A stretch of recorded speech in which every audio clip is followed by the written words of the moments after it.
Hello guys. Meron lang ako i-share sa inyo. Merong akong bakla din ako, bakla din siya. Friday ng gabi, bigla siyang sumipot dito sa aking parlor. Diyan siya nakaupo, nanonood ng TV, napalabas sa TV, ayan. Hinayaan ko lang muna siya hanggang sa tinanong ko siya, bakit ka nandito? Nung itinanong ko siya kung bakit siya nandito, umiiyak siya. Hindi ko pa naman inano kung tinanong na kung ano-ano pa. Tinanong ko lang kung bakit siya nandito. Sabi ko, bakit ka umiyak? Hindi naman kita inaano. So, iniyakan niya ako dahil daw wala siyang matuluyan, wala siyang matulugan, at wala siyang matirhan, at saka wala siyang damit, wala siyang mapagbihisan. So ako naman, syempre naawa din ako, tinanggap ko siya bilang tao para may matulugan, may bihisan, may makainan, at may trabaho. Sabi ko, bakit? Nasaan ba yung mga gamit mo? Nasa Bulacan daw, nasunugan daw sila. Ang sabi sa akin, nasunugan daw sila sa Payatas. Tapos, dito daw siya nakatira sa kaibigan niyang bading din sa Riverside. Sabi ko, bakit umalis ka doon? Kasi ang rason niya sa akin, umalis kasi yung kaibigan niya pumunta ng Santa Mesa, isang linggo doon. Sabi ko, bakit hindi ka natulog doon? Nahiya daw siya. O, sabi ko ganun. Sabi niya ganun sa akin. So, ayun na nga, sabi ko, o di ano yung gusto mong mangyari? O di tinanggap ko. Sabi ko, o sige, kumain ka muna. Kita ko naman gutom na gutom siya. Siya ay isang gusgusi nung pumunta dito sa akin. Bihira siya naliligo. At saka Friday siya ng gabi pumunta, pinatulog ko. Tapos Saturday ng umaga, nandito rin siya, pinakain ko. At saka may customer kami. Sabi ko, sige, tamang-tama lang yun na nandito ka para may kita ka, may sideline ka. Kumita nga siya guys, nag-makeup siya, kumita siya, pero nag-makeup siya, ako pa rin nag-retouch ng makeup niya. Kaloka, di ba? Nung kumita siya sa akin, 320. Sabi ko, bumili ka ng salamin mo, bumili ka ng damit mo, bumili ka ng panty mo. Bumili nga siya guys, pero iniwan niya dito sa akin. Ipakita ko sa inyo ha.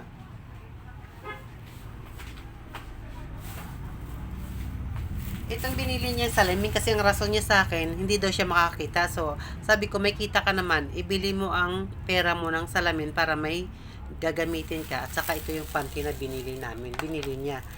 Halagang 20 pesos. Hindi niya pa sinuot, iniwan niya pa. Oh. Ito yan. Sabi ko, ibili mo yan para may panty ka, may pansuot ka. Actually, pumunta siya sa akin dito. Katawan lang ang dala niya maliban sa damit niya. Libre siya pagkain, nilibre ko ng pagkain. Sabi ko, para may kita ka, ang kita mo ay sa'yo lang. Maibili mo sa pangangailangan mo. So, ito ang nangyari, guys. Pagkatapos namin mag-makeup, napagod ako. Sa hindi ko namalayan, tulog na tulog ako dahil siya pag humilik, pag natutulog siya, dito siya natutulog sa sahig. Dito rin ako sa rocking chair natutulog. So, pag natutulog siya, ang lakas ng humilik. Kaya minsan, hindi ako makakatulog dahil sa hilik niya. Nagigising ako. So, sa kasamaang palad, kinabukasan, hindi ko alam kung umaga niya kinuha o hapon kasi linggo ng umaga naliligo na ako. Siya, sabi ko, bakit di ka pa naliligo? Kung ano yung suot niyang damit na binigay ko sa kanya, hanggang ngayon suot niya pa rin. So, ito na nga nangyari. Wala akong kamalay-malay talaga. May dumating na customer. Sabi ko, papasukin mo, gupitan mo. Sabi niya, ikaw na, ayoko maggupit. So, ibig sabihin, anong gusto mo mangyari? Kakain ka lang, hindi ka magtatrabaho. Yun pala guys, habang nagugupit ako, napansin ko yung bag ko doon. Ayun, kakaiba na ang pwesto ng bag ko. So pagkatapos ko gupitan ng customer, tiningnan ko ang bag ko. Kasi habang may ginugupitan ako, bigla siyang umalis. Sabi niya, bibili daw siya ng damit sa ukay-ukay. Pagkatapos ko ginupitan ng customer ko, tiningnan ko ang bag ko, ayun na.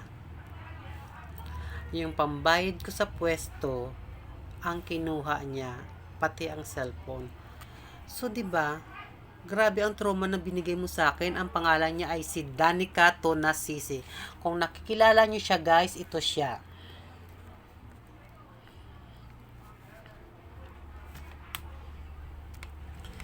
Alam mo, Danica, tinulungan kita, dinamitan kita, pinakain kita, pinaliguan kita. Bakit mo ginawa sa akin yun?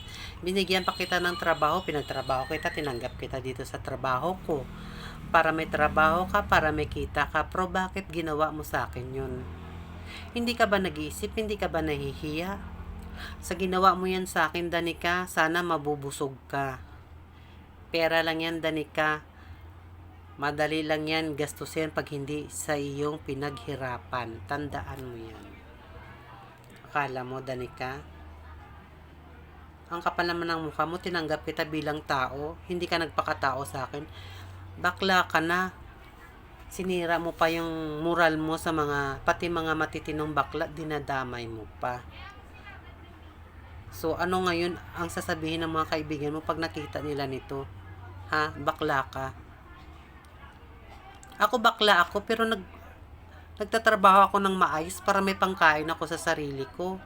May bibilhin, may pangangailangan ako na gusto ko bilhin. Pero ikaw bakla ka, anong ginawa mo sa sarili mo? Magnakaw?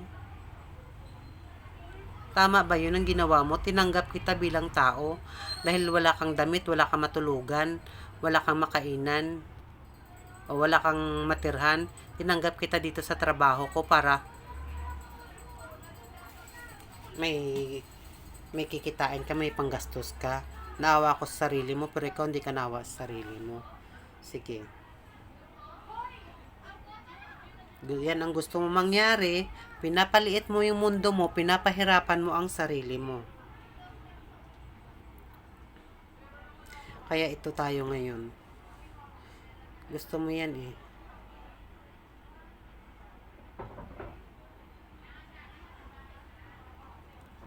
Ito siya guys, kung nakikilala nyo siya at dumaan sa inyo, ayan siya.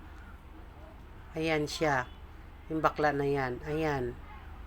Ayan. Ayan guys. Ayan siya. 'Di ba dumating yan dito sa parlor ko, gusgusin yan. Hanggang ngayon gusgusin pa rin siya. Hindi pa rin siya naliligo. Ayan guys. Yan. Yun ang bakla na yan guys. Baka dumaan sa inyo at mag-apply at nakikita nyo. Ayan siya. Yan ang nagnakaw ng pera ko at ng cellphone ko. 'Di ba? At iniwan pa niya yung salamin niya, oh. Salamin at saka panty. May plano siya. So, Danica, pinapaliit mo yung mundo mo, pinapahirapan mo yung sarili mo. Ayan siya. Ayan siya, guys. Kung sino man nakakakilala sa kanya, ng kaibigan niya, please lang po. Pagsabihan niyo po yan. Ang kapal naman ng mukha mo, Danica. Ayan po siya. Napablatter na kita sa barangay, Danica, kahit saan ka magpunta. Pag nakita ka lang, Danica, pasensyahan tayo. Hindi ka ba nahiya sa sarili mo? Tinanggap kita dito para mayroon kang kikitain at mayroon kang pambili ng pagkain mo. Anong ginawa mo? Pinatulog mo lang ako. Tapos may masama ka palang bala. Kung alam ko lang na ganyan ginawa mo, hindi na kita tinanggap. Ngayon, lesson to learn sa akin. Ayoko na tumanggap. Or magmamakawa ka pa sa akin. Pasensyahan na tayo. Yun yung bakla na yan, guys. Hindi ko talaga iniisip na gagawin sa akin. Ay, grabe ang trauma na binigay mo sa akin. Pambayad ko yun sa pwesto. Hindi mo ba naiisip yun? Magtrabaho ka ng maayos. Dinadamay mo yung mga matitinong bakla, Danica. Kaya hindi mo alis sa isip ng mga tao yung mga bakla. Ganon. Pero ikaw mismo nagsisira sa sarili mong kapakanan, bakla ka. Ako bakla ako pero nagtatrabaho ako ng maayos. Hindi ako kagaya mo, Danica. Alright guys, kung sino man yung nakakakilala sa kanya, please lang po, pagsabihan niyo po siya. Kasi naka-blatter na po siya sa barangay. Diyan lang daw siya sa kaibigan niya sa Riverside. Kung sino man nakakilala sa kanya dyan sa Riverside, please lang po. Thank you po. Once again, good morning. At hindi na mauulit yan. Lesson to learn na sa akin. Hindi ako nakatulog. Grabe. Bye-bye.